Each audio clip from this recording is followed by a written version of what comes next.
Hello বন্ধুরা, welcome to our channel পড়ো ও শেখো। WBSSC গ্রুপ সি গ্রুপ ডির লাস্ট 30 ডেজ চ্যালেঞ্জ ক্লাসের আজকে 3 নম্বর ক্লাস। ভারতের অর্থনীতি এই টপিকটার উপর সেরা 30টা প্রশ্ন নিয়ে আজকের ক্লাস আমরা আলোচনা করব। এর আগের ক্লাসগুলোর লিঙ্ক তোমরা ডেসক্রিপশন বক্সে পেয়ে যাবে। আর পরবর্তী এরকম ক্লাস দেখার জন্য অবশ্যই আমাদের চ্যানেলটিকে সাবস্ক্রাইব করে নোটিফিকেশন বেল অল করে রেখো। তাহলে চলো আজকের ভিডিও আমরা শুরু করি। দেখো, আজকের টপিক হচ্ছে আমাদের ভারতের অর্থনীতি। এর প্রত্যেকটা প্রশ্ন কিন্তু তোমাদের জিকের মধ্যে ইনক্লুডেড, জেনারেল নলেজের মধ্যে কিন্তু এই চ্যাপ্টারটা পড়ছে। তাই এই চ্যাপ্টারের যে বিভিন্ন প্রশ্নগুলো সেগুলো কিন্তু তোমাদের জিকের মধ্যে পরীক্ষায় আসতে পারে। দেখো, ভারতের অর্থনীতি সংক্রান্ত প্রথম প্রশ্ন, ভারতের অর্থনীতির জনক কে? অ্যাডাম স্মিথ হচ্ছে ভারতের অর্থনীতির জনক। অপশন বি হচ্ছে রাইট আনসার। নাম্বার 2 দেখো, ভারতে নোট ছাপানোর দায়িত্ব আছে কাদের? Reserve Bank of India. Reserve Bank of India কিন্তু ভারতীয় নোট যেগুলো হয় সেগুলো ছাপায়। 3 নম্বর প্রশ্ন দেখো, ভারতবর্ষে আনুষ্ঠানিকভাবে বাজেটের সূচনা কবে হয়? বাজেটের সূচনা হয়েছিল 1860 সালে। নীতি আয়োগের ভাইস চেয়ারম্যান কে নিয়োগ করেন? নীতি আয়োগের ভাইস চেয়ারম্যান কে হবে সেটা নিয়োগ করে প্রত্যেক বছর হচ্ছে প্রধানমন্ত্রী। তারপর দেখো 5 নম্বর প্রশ্ন, ভারতের প্রথম অর্থ কমিশন কবে গঠিত হয়? সেটা হচ্ছে 1951 সালে। এই প্রশ্নগুলো কিন্তু তোমাদের রিপিটেড প্রশ্নের মধ্য থেকে নেওয়া হয়েছে। তাই ভারতের অর্থনীতির ওপরও কিন্তু তোমাদের রিপিটেড প্রশ্ন আগে নেওয়া আছে। তাই তোমাদের এই ভারতের অর্থনীতি টপিকটার ওপর কিন্তু 30টা সেরা প্রশ্ন তৈরি করা হয়েছে। 6 নাম্বার দেখো, ভারতের জাতীয় আয় পরিমাপ করে কোন সংস্থা? CSO, নাম হচ্ছে সেন্ট্রাল স্ট্যাটিস্টিক্যাল অফিস। 7 নম্বর দেখো, ভারতের অর্থ কমিশন কে গঠন করেন? ভারতের অর্থ কমিশন গঠন করে হচ্ছে ভারতের রাষ্ট্রপতি। 8 নম্বর দেখো, ভারতে কে প্রথম জাতীয় আয় পরিমাপ করেছিলেন? জাতীয় আয় পরিমাপ করেছিলেন হচ্ছে দাদাভাই নৌরোজি। 9 নম্বর দেখো, রিজার্ভ ব্যাঙ্ক অফ ইন্ডিয়া এটা কবে প্রতিষ্ঠিত হয়েছিল? 1935 সালে। 10 নম্বর দেখো, প্রথম সম্পূর্ণ ভারতীয় ব্যাংক কোনটি? প্রথম সম্পূর্ণ ভারতীয় ব্যাংক ছিল হচ্ছে পাঞ্জাব ন্যাশনাল ব্যাংক। তারপর দেখো 11 নম্বর, ভারতবর্ষের বৃহত্তম পাবলিক সেক্টর বাণিজ্যিক ব্যাংক কোনটি? ভারতীয় স্টেট ব্যাংক। স্মার্ট মানি এই কথাটি কোন ক্ষেত্রে ব্যবহৃত হয়? Credit card. যারা ক্রেডিট কার্ড ইউজ করো তারা নিশ্চয়ই জানো যে স্মার্ট মানি কথাটা কিন্তু ক্রেডিট কার্ডের জন্য ইউজ হয়।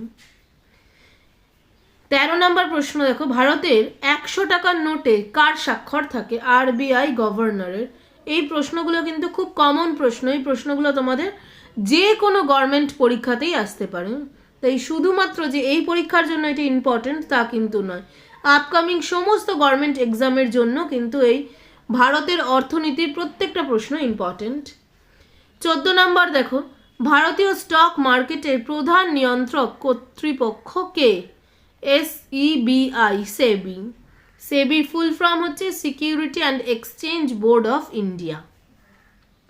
এর ফুল ফর্মটা কি তোমাকে পরীক্ষায় দিতে পারে, তাই প্রতিটা প্রশ্ন কিন্তু খুঁটিয়ে পড়ে যাবে। 15 নম্বর দেখো, ভারতের প্রথম প্রতিষ্ঠিত ব্যাংক কোনটি? ভারতে প্রথম প্রতিষ্ঠিত হয়েছিল হচ্ছে ব্যাংক অফ হিন্দুস্তান। 16 নম্বর দেখো, পণ্য পরিষেবা কর বা GST ভারতে প্রবর্তন করেছিলেন কোন অর্থমন্ত্রী? সেটা হচ্ছে অরুণ জেটলি। 17 নম্বর দেখো, ভারতের সর্বাধিক কোন দেশ সোনা আমদানি করে? সোনা আমদানি করে হচ্ছে সুইজারল্যান্ড। 500 ও 1000 টাকার নোট বাতিল ঘোষণা করা হয়েছিল কবে? না, সময়টা ছিল হচ্ছে 8ই নভেম্বর 2016। এই টাইমটা জিজ্ঞেস করা হয়েছে যখন নোট বন্দি হয়েছিল, সেই সময়ের কথা এখানে বলছে। তখন 500 টাকা আর 1000 টাকার নোট বাতিল করা হয়েছিল। তারপর দেখো 19 নাম্বার,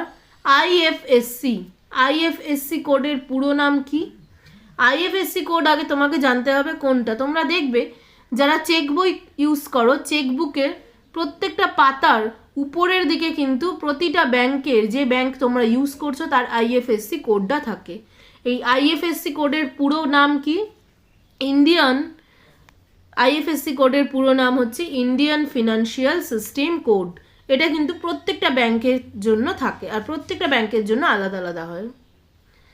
20 নাম্বার দেখো, ভারতীয় 200 টাকার নোটের মধ্যে কিসের ছবি থাকে? তোমরা যখন 200 টাকার নোটটা পিছনে ঘোরাবে তখন দেখবে একটা ছবি, সেই ছবিটা কিসের? সেটা হচ্ছে সাঁচি স্তূপের ছবি। তারপর দেখো 21 নাম্বার, ভারতীয় রুপির প্রতীক যে ডিজাইনার, যেটা আমরা টাকার বলতে যে ডিজাইনটা আমরা ইউজ করি, সেইটা ডিজাইনার কে? সেটা হচ্ছে উদয় কুমার। অপশন এ হচ্ছে রাইট আনসার।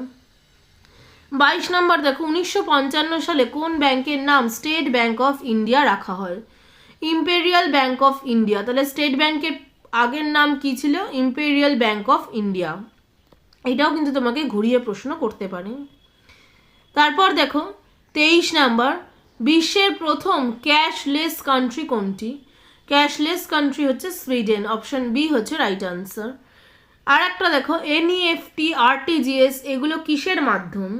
যারা তোমরা ব্যাংকে কাজ করো তারা কিন্তু খুব ভালো করে জানো এগুলো হচ্ছে মানি ট্রান্সফারের মাধ্যম, কিন্তু অনেকেই তোমরা জানো না, তাই জন্য এই প্রশ্নটা আমি এখানে দিয়ে দিয়েছি। এটা একদম জেনারেল নলেজের প্রশ্ন, এটা কিন্তু আসতে পারে তোমাদের পরীক্ষায়। তারপর দেখো 25 নাম্বার, যে কোনো পণ্যের এমআরপি, যে কোনো পণ্য তোমরা কিছু কিনবে, যে কোনো জিনিস কিনবে, দেখবে আমরা প্রথমে সবসময় এমআরপিটা চেক করি। সেই এমআরপি মানে কি? এমআরপি মানে হচ্ছে maximum retail price. Maximum retail price কথাটার অর্থ কি? যে কোনো জিনিস দোকানদার সেই দামের ওপরে কোনো দামে বিক্রি করতে পারবে না, সেটাই হচ্ছে ম্যাক্সিমাম রিটেল প্রাইস। আর 26 নম্বর আজকের শেষ প্রশ্ন, রুপে এই কথাটা কি? এটা হচ্ছে কার্ড পেমেন্ট নেটওয়ার্ক। তাহলে ভারতের অর্থনীতি নিয়ে এই হলো তোমাদের টোটাল 26টা প্রশ্ন। এর মধ্যে যদি তোমাদের কোনো জায়গা বুঝতে কোনো অসুবিধা হয় বা কোনো প্রশ্ন নিয়ে তোমাদের কোনো কোয়ারি থাকে, তাহলে কমেন্ট বক্সে অবশ্যই জানাবে, আমি তোমাদের সলভ করে দেওয়ার চেষ্টা করব। এরকম তোমাদের ইম্পর্টেন্ট ক্লাসগুলো কিন্তু প্রতিদিন আমার চ্যানেলে আসছে, তাই অবশ্যই আমাদের চ্যানেলটিকে সাবস্ক্রাইব করে নোটিফিকেশন বেল অল করে রেখো। ধন্যবাদ।